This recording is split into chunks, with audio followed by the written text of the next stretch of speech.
Bonsoir et bienvenue pour cette nouvelle conférence virtuelle de la Société historique de Montréal. Nous sommes ravis d'accueillir aujourd'hui Florian Davot, archiviste à BNQ, qui a signé un papier passionnant dans notre dernière revue. Aujourd'hui, nous allons parler de cette affaire, l'affaire Notaire, qui concerne un soldat français assassiné à Montréal en 1914. Florian va nous expliquer un peu le concept de son article, puis nous allons discuter ensuite de la façon dont il a conduit cette enquête et de tous les enseignements que l'on peut tirer de son papier. Bonjour Florian, on est ravi de t'accueillir dans ce salon virtuel de la Société historique de Montréal. C'est une grande première pour nous d'accueillir un conférencier à distance comme ça. Enfin, tu n'es pas si loin en vrai, mais tu n'es en tout cas pas présent au musée comme d'habitude. Aujourd'hui, on voulait discuter avec toi déjà que tu te présentes un peu, puis que tu nous expliques, que tu résumes un peu l'article pour ceux qui ne l'ont pas encore lu et que tu donnes envie aux gens de le lire, bien sûr. Alors, qui es-tu, Florian, déjà? Bonjour, merci Sylvain de la parole puis de pouvoir un peu expliquer le sujet de l'article. Donc, je suis archiviste à la Bibliothèque Archives nationale du Québec, BNQ Vieux-Montréal, donc qui est située sur la rive Vigée depuis 2012. Et j'ai été pendant 6 ans archiviste de référence dans la magnifique salle de consultation qu'on a sur Vigée. Donc, j'ai été habitué d'être au service au public. Donc, en fait, j'ai souhaité, moi, m'intéresser surtout à un événement qui a eu lieu le 14 août 1914, donc quelques jours après le déclenchement de la Première Guerre mondiale, alors que la ville elle est en effervescence et c'est quelques jours après l'annonce des déclarations de guerre, finalement. Un coup de feu retentit en plein cœur de Montréal et un réserviste français du nom d'Antoine Notaire est abattu par une sentinelle canadienne du manège militaire de la rue Craig. Donc, le manège militaire il était situé non loin de l'hôtel de ville. Pour vous situer, aujourd'hui, c'est vraiment en plein sur l'autoroute Ville-Marie, un peu à l'ouest du CHUM. Donc, j'ai souhaité retracer finalement remonter un peu l'histoire, trouver des pistes pour retracer davantage d'informations sur cet événement, pour comprendre le déroulement, les implications qu'il y a pu avoir au niveau des gouvernements, et aussi pour faire connaître le contexte de la Première Guerre mondiale à Montréal, puisque à l'époque, quand j'ai commencé mes recherches, on était en plein dans le centenaire de la Première Guerre mondiale et il y avait très peu de commémorations, très peu d'articles, donc je me suis dit que c'était une bonne idée de creuser puis de faire ressortir un événement qui a eu lieu en 1914. Est-ce que tu peux nous expliquer comment tu es tombé en fait sur cette affaire Notaire? Alors en fait, dans le cadre de mon travail, comme je l'expliquais, d'archiviste de référence, à l'époque, j'ai été amené à reclasser, à discuter beaucoup avec les usagers. Puis là, j'étais parti reclasser un rapport de coroner, donc un document qui avait été consulté par un usager. Les rapports de coroner, pour vous situer un petit peu, ils sont rédigés par les coroners dans le cas de morts qui sont suspectes ou non naturelles. Donc, pour certaines périodes et certaines causes, on retrouve des informations qui peuvent être très importantes, notamment des témoignages ou des croquis des scènes de crime, par exemple. Puis je trouve que c'est des sources qui sont super intéressantes puisque on est loin des destins de grandes personnalités ou de familles illustres qu'on retrouve souvent dans les fonds d'archives privés. Mais là, on touche vraiment aux archives judiciaires, aux archives de coroner, donc qui représentent la vie quotidienne puis les drames qui pouvaient être vécus à certaines époques. Donc, je trouve que c'est très intéressant pour en savoir plus sur la société. Donc finalement, en reclassant le document qu'un usager avait consulté, je tombe sur un dossier, ou plutôt sur une feuille, qui comportait seulement une seule page, qu'aucun contenu, seulement 2 noms, un prénom, un nom, Antoine Notaire. Fait que là, premier abord, on pourrait se dire, ben, qu'est-ce que c'est que cette feuille? Est-ce que le document a été perdu, volé? Qu'est-ce qui se passe? Finalement, ben, moi, le réflexe des archivistes, c'est souvent, c'est à ça qu'on reconnaît un bon archiviste, c'est d'être curieux. Fait que je suis revenu un peu plus longtemps après avoir reclassé le dossier. J'étais reparti à mon ordinateur, puis je me suis dit, ben, je vais tester de juste rentrer les termes là, de Antoine Notaire dans Google, puis d'effectuer une recherche pour voir si j'allais trouver quelque chose, une référence. Puis, ben, de fil en aiguille, effectivement, j'ai trouvé qu'il y avait une référence à ce nom-là dans un livre de Jacques Lacourcière. C'était Histoire populaire du Québec 1896 à 1960. Et on parlait justement une des premières victimes de la guerre mondiale, qui est finalement Antoine Notaire, qui aurait été tué par une sentinelle devant le manège militaire de la rue Craig. Donc, jusque-là, ben, pas beaucoup d'informations avec ce que je viens de vous présenter. Un deux noms, on sait qu'il a été tué dans le coin de la rue Saint-Antoine maintenant, la rue Craig. Et ben, je me suis dit, ben, c'est pas très loin de là où je travaille. C'est un Français qui a été tué, fait que ça vient rejoindre un peu mes intérêts. Puis je me suis dit, ben, pourquoi pas creuser un peu plus tard, au moment où j'aurai plus d'informations. Puis j'en suis resté là. Quelques mois plus tard, finalement, j'ai eu une discussion avec un de mes collègues qui est archiviste à Québec, donc de la Bibliothèque Archive nationale de Québec, à Québec, Rénal de Sarre, qui est en salle de consultation également. Puis, on discutait des évolués à Québec, puisqu'il avait écrit un article, puis ils avaient fait de la mise en valeur justement pour faire connaître un peu les sources qu'ils avaient dans le centre d'archives. Puis, en discutant, il m'indique que des dossiers de coroner, finalement, il y en a qui sont conservés dans le fond du ministère de la Justice à Québec. Donc, il y aurait possiblement ce dossier-là qui aurait pu être conservé au ministère de la Justice. Alors, il m'invite à consulter un peu les instruments de recherche, puis en savoir plus. Puis effectivement, il y a vraiment un dossier qui était conservé au ministère de la Justice, certainement parce que le procureur général a été impliqué à un moment ou à un autre dans les échanges. Et donc, tout le rapport de coroner était là-bas. Donc, il n'était pas perdu, il n'était pas volé, il a été utilisé par l'appareil gouvernemental et on a retrouvé, au-delà du rapport de coroner, toutes sortes de documents qui m'ont amené après à poursuivre les recherches.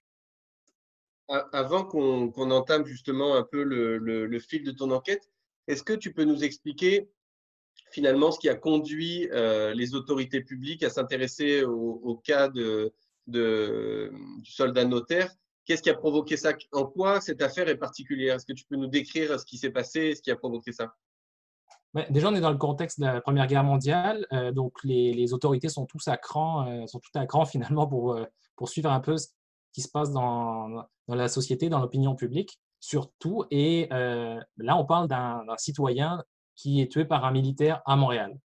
Donc, c'est quand même un enjeu assez important pour le gouvernement du Québec pour essayer de faire la lumière sur cet événement. Qu'est-ce qui s'est passé? Parce qu'il y a déjà eu plusieurs heures entre la population et les soldats. Donc là, le gouvernement suit ça de près. Puis, ce qu'il veut savoir, c'est si le gouvernement du Québec a compétence pour juger et s'occuper de ce type de cas. Donc, c'est pour ça qu'il y a une implication assez importante du procureur général avec des échanges. Pour donner une idée, là, le dossier que j'ai trouvé à Québec, c'est à peu près 60 pages de témoignages et d'échanges entre procureurs et toutes sortes d'intervenants au niveau fédéral ou même au niveau municipal. Parce que pour rappel, donc Antoine Notaire, qui est un réserviste français, c'est ça? Il est à Montréal. Pourquoi il est à Montréal? Si tu peux nous expliquer. Est-ce que tu peux nous expliquer précisément ce qui s'est passé? Pourquoi il a été tué? Alors, Antoine Notaire, c'est un réserviste qui a été installé au Canada depuis 1908. Et en 1914, lors du déclenchement de la Première Guerre mondiale, tous les soldats français sont mobilisés, soldats ou en fait tous les hommes en âge de porter les armes sont mobilisés pour aller combattre l'Allemagne et l'Autriche. Donc, il est rappelé du petit patelin où il travaille depuis quelques années et il arrive à Montréal avec tous les conscrits, finalement, les soldats français qui doivent être rapatriés. Donc, il y a un grand nombre de Français qui se réunissent à Montréal avant d'être embarqués à destination de la France, finalement. Donc, il est à Montréal et il souhaite prendre une dernière photo pour sa femme. C'est ce que les témoignages du coroner nous disent, finalement. Et avant d'embarquer avec ses deux collègues qui ont fait le voyage avec lui, en prenant la photo, le soldat Houghton, qui est en garnison dans la caserne, le voit s'approcher un petit peu trop près de la caserne. Après plusieurs avis, lui demande de s'en aller. Il y a une altercation qui s'ensuit et finalement, un coup de feu part et le notaire finalement tombe mort dans la rue Craig. Et est-ce qu'on peut expliquer aussi, est-ce que tu peux nous expliquer effectivement une des choses que tu remontes dans l'article, c'est vraiment lié au problème de langue dans Montréal, donc des problèmes qu'on évoque régulièrement. Est-ce que tu peux nous expliquer ce contexte de anglais, français mélangé? Donc, au niveau linguistique, c'est sûr que là, dans ce qui revient régulièrement, ce que j'ai vu dans les sources, notamment le maire de Montréal qui explique qu'un des enjeux majeurs de la présence de militaires et de la milice finalement canadienne à Montréal, c'est le problème linguistique, puisque la plupart sont une langue anglophone, dans une population qui est en grande partie francophone. Et là, dans le cas de Notaire, ce qui est encore plus particulier, c'est que c'est un Français avec certainement un accent français, peut-être à son nom de famille euh, alsacien, donc qui est proche de l'allemand. Ce qui a pu causer toutes sortes de problématiques et pour facilement communiquer avec le soldat canadien Houghton, qui était anglophone. Donc, par la suite, le maire de Montréal, par exemple, a signifié que c'était un problème majeur pour la ville et qu'il était préférable qu'il y ait des soldats ou du moins du personnel qui soit capable de parler dans les deux langues pour s'adresser à la population en cas de problème. Et puis, il y avait, comme on l'a vu aussi dans l'article de Mourad Djebabla, il y a aussi toute une paranoïa où on pense qu'il y a des Allemands peut-être infiltrés. Et donc, effectivement, si un Anglais entend un accent un peu allemand, ça lui a paru peut-être suspect. Tout à fait. Puis les soldats canadiens ont reçu vraiment l'ordre de tout tenter s'il y avait le moindre soupçon. Quelques jours avant, donc eux aussi sont certainement assez à cran, là, au moindre problème, pour ne pas hésiter à utiliser les armes finalement.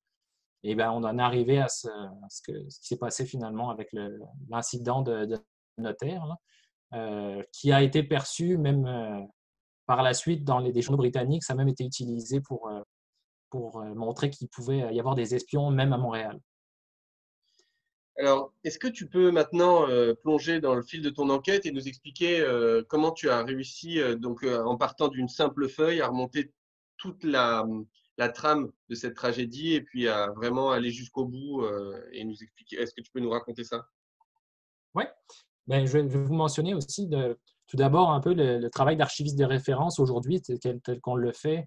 C'est avant tout maintenant des gens qui connaissent bien les interfaces de recherche, qui sont en mesure de les interroger pour vraiment optimiser tout le potentiel qu'elles offrent.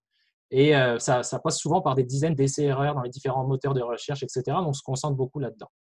Un peu à l'image de ce que j'avais l'habitude de faire à BNQ finalement pour les usagers. J'ai effectué, moi, essentiellement des recherches sans me déplacer. Donc, ce que vous voyez dans l'article, c'est beaucoup issu de sources qui sont soit directement repérables ou disponibles en ligne dans les documents conservés à la Bibliothèque Archives nationale ou dans la Bibliothèque ou Archives Canada ou en France.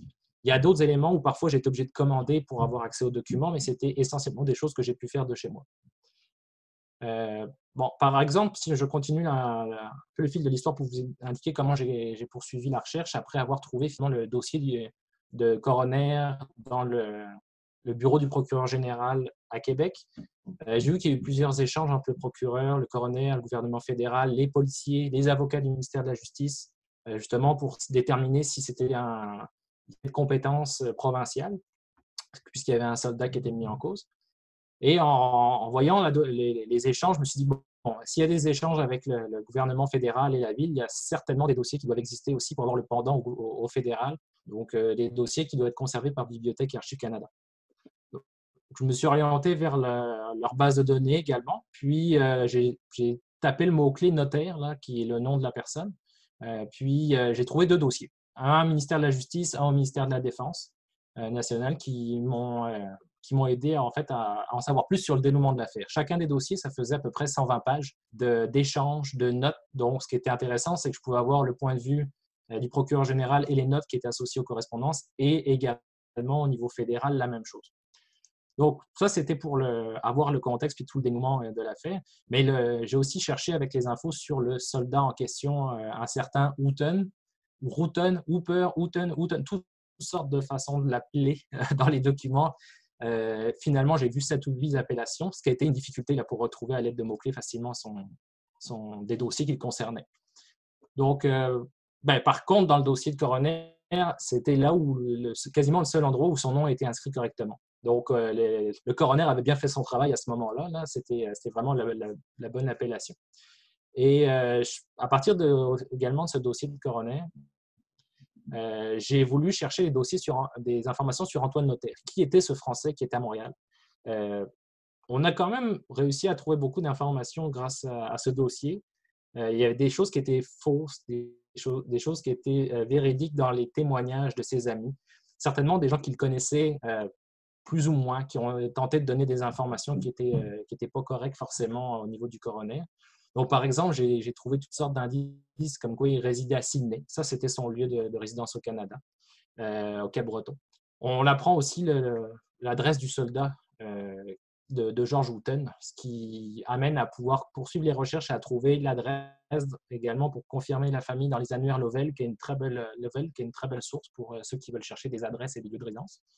Donc, toujours dans ce dossier de coroner, c'est là où on apprend avec les témoignages de ses collègues que le notaire était réserviste, qui partait dès le lendemain ou les jours qui suivaient pour le front finalement. Et comme c'était un Français qui partait, donc il avait fait certainement son service militaire avant d'être rapatrié, d'être mobilisé pour la France, j'ai fait le lien avec les dossiers, en fait les fiches de matricule militaire en France. Donc ça, c'est quelque chose qui est très utile pour en savoir plus sur la personne réellement, avoir des détails très, y compris des détails physiques sur la couleur de ses cheveux, de ses yeux, etc. Donc on en sait vraiment plus sur l'individu. Je vous en parlerai peut-être un peu après, là, davantage de ces fiches de matricule. Mais finalement, ces projets d'indexation collaborative que j'avais amorcés en France des années avant, qui ont été très mis en valeur pendant la Première Guerre mondiale. Là, il y a des millions de fiches qui ont été indexées bénévolement par le public, finalement. Ça m'a fait retrouver des informations sur cette fiche. Donc, ces fiches-là, c'est des bons outils, mais il faut connaître l'âge et le lieu de naissance de la personne. Là, j'avais que des informations contradictoires. L'âge n'était pas confirmé, le lieu de naissance exact non plus. Donc, il fallait que je continue un peu plus dans d'autres sources avant de pouvoir me replonger dans les fiches de matricule. En même temps, j'ai eu des échanges avec ma collègue Marthe Léger, qui est archiviste également à la Bibliothèque et Archives nationales du Québec, elle qui s'occupe du traitement des fonds privés. Et en lui parlant de l'affaire, elle se souvenait avoir vu le nom d'Antoine Notaire dans un des dossiers, dans le fond de l'Église, dans le fond de l'Union française, un fonds qu'elle avait traité.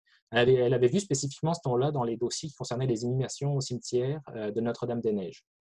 Donc, elle m'a dit laisse-moi quelques jours, puis je vais te revenir avec ça. Puis elle est revenue, puis effectivement, il y avait dans ce fonds privé qu'on conserve aussi à BNQ Via Montréal, le certificat d'inhumation, le plan de la concession de l'Union française, puisque Notaire n'avait pas de famille ici, donc c'est vraiment l'Union française qui a payé sa sépulture et la pierre tombale. Donc ça m'a aidé à avoir quelques informations. Je me suis aussi concentré sur une source qui est très riche. Si vous avez l'occasion d'aller la consulter, puis je suis sûr qu'il y en a déjà plusieurs qui le font régulièrement, mais d'aller sur BNQ Numérique. C'est une plateforme très riche et moi, je m'étais concentré vraiment dans les journaux numérisés. Donc, il y a une quantité assez phénoménale de journaux qui ont été numérisés. Certains sont même ossérisés, donc on peut faire de la recherche en plein texte. Et à partir de dizaines d'articles, La Patrie, Le Devoir, Le Pays, Le National ou encore des journaux plus anglophones, on parlait de l'affaire dans la semaine qui a suivi le 14 août. Donc, j'ai eu toutes sortes d'informations, encore parfois erronées, parfois morcelées, et où on indiquait qu'Antoine Notaire était breton, qui venait du Havre, ensuite qui venait de Dunkerque. Fait que là, quand on connaît un peu la géographie française entre la Bretagne et Dunkerque, il y a quand même un peu de distance, là, pas mal de villes entre les deux. Donc, ça m'a donné quelques pistes à creuser. Et on obtenait aussi dans les journaux des détails des fois assez précis, comme les tatouages sur son corps, l'ambiance qui régnait à la morgue lorsque son corps a été transporté, l'opinion du maire de Montréal par rapport à la situation. Donc ça m'a vraiment aidé à mettre un peu de matière pour ensuite aller creuser avec des sources un peu différentes. Donc on remonte une à une les informations et il y en a une qui peut tout débloquer finalement. De mon côté, c'était l'âge de notaire.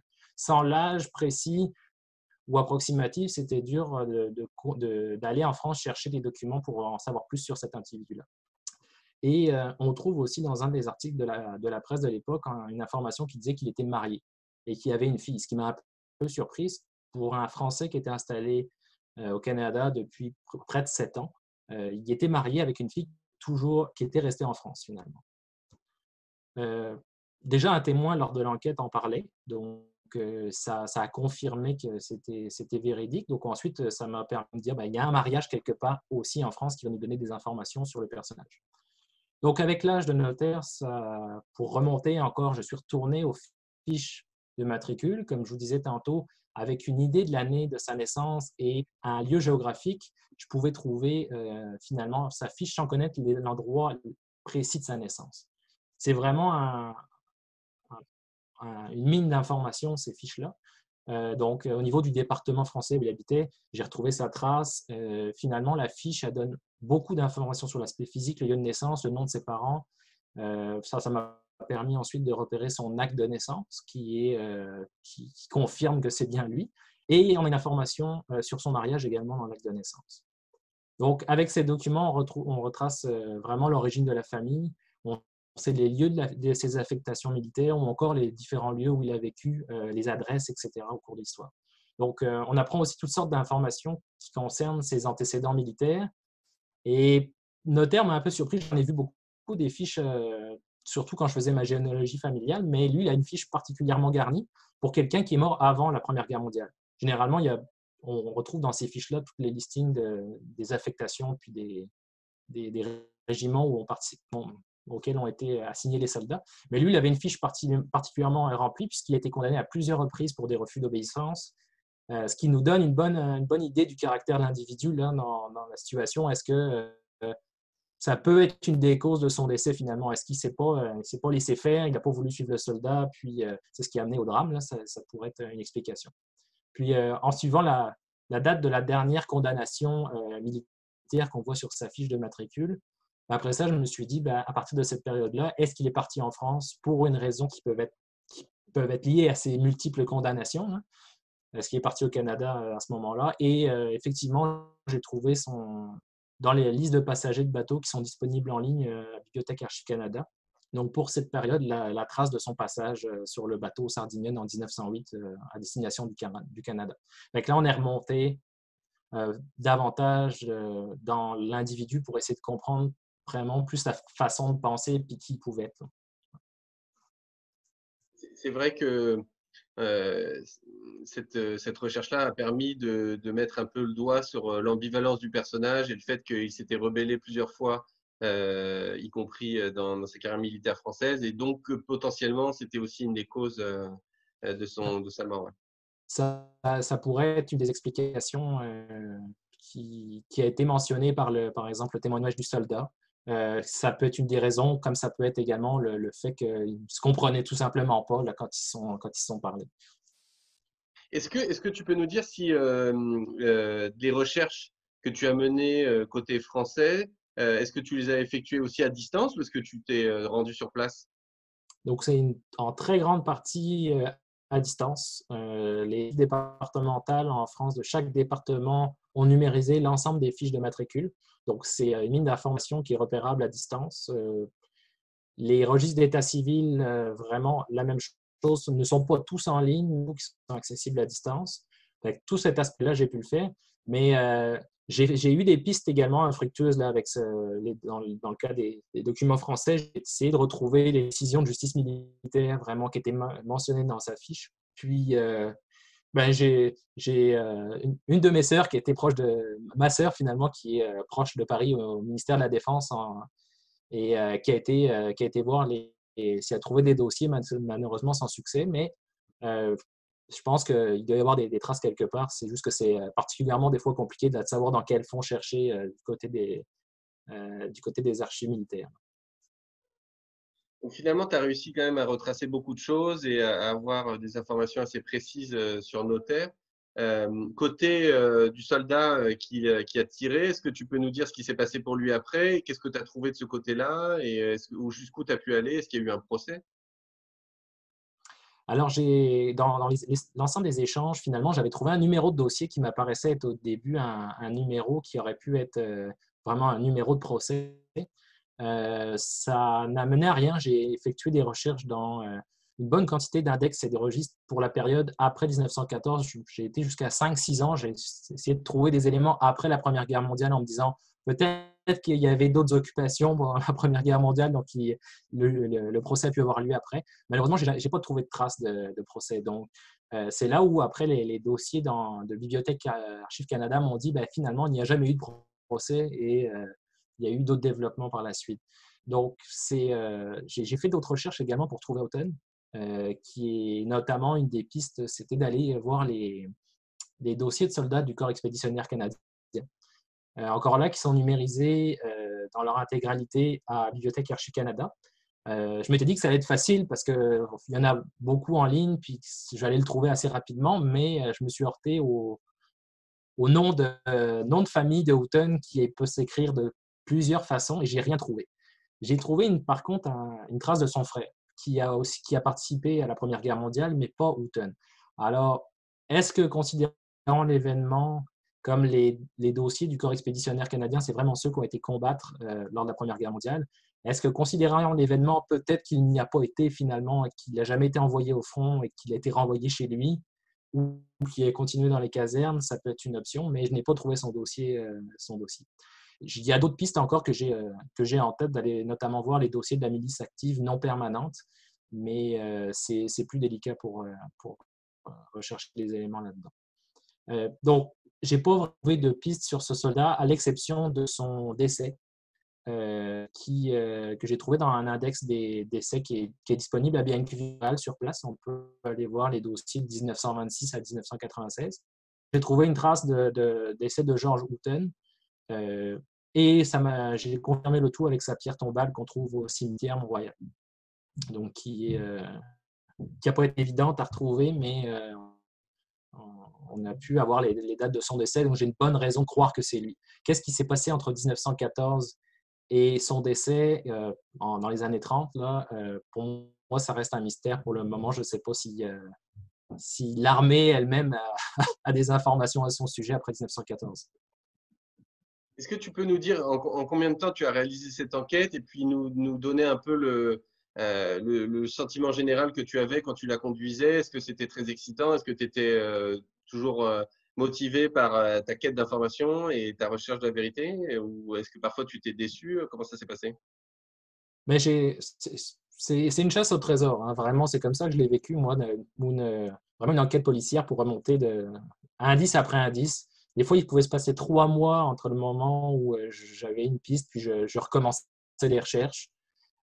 Puis j'avais une autre idée, je trouvais un autre mot-clé qui aurait pu être intéressant. Puis ça a peut-être duré environ 2 ans là, dans mon esprit à dire, bon, est-ce que je continue les recherches? Est-ce que je regarde en France à ce moment-là?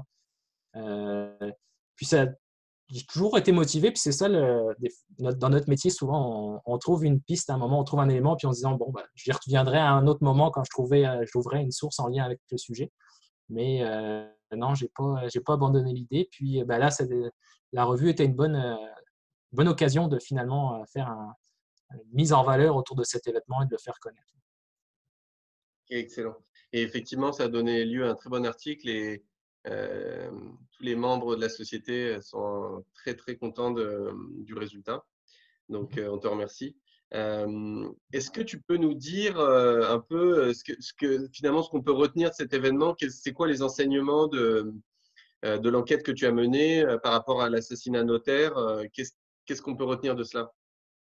Mais en fait, là, par rapport à l'événement, puis à mes recherches, il y a plusieurs choses qu'on peut retenir, notamment à partir d'une fiche vide, là, avec seulement un nom et un prénom, on peut remonter, pour reprendre souvent les mots de ma collègue Marthe, là, le fil d'une histoire, finalement, un fait divers qui concerne la petite histoire individuelle, nous plonge dans la grande histoire. Puis on en apprend beaucoup plus sur la société canadienne pendant la Première Guerre mondiale à partir de ce type de fait-là. Puis on voit que l'événement était assez important pour que le Premier ministre du Canada, la Chambre des communes se questionnent sur le dédommagement nécessaire à la veuve de notaire. On constate aussi que finalement, ça a été peut-être assez important dans le contexte de la Première Guerre mondiale pour qu'il y ait plusieurs paliers de gouvernement qui soient intéressés en plein milieu d'un conflit majeur. Donc, c'est ça que je vois, là, ça pouvait paraître une petite affaire, mais pour qu'il y ait des ministres qui se penchent sur le sujet en pleine Première Guerre mondiale, il y avait un sentiment quand même d'importance.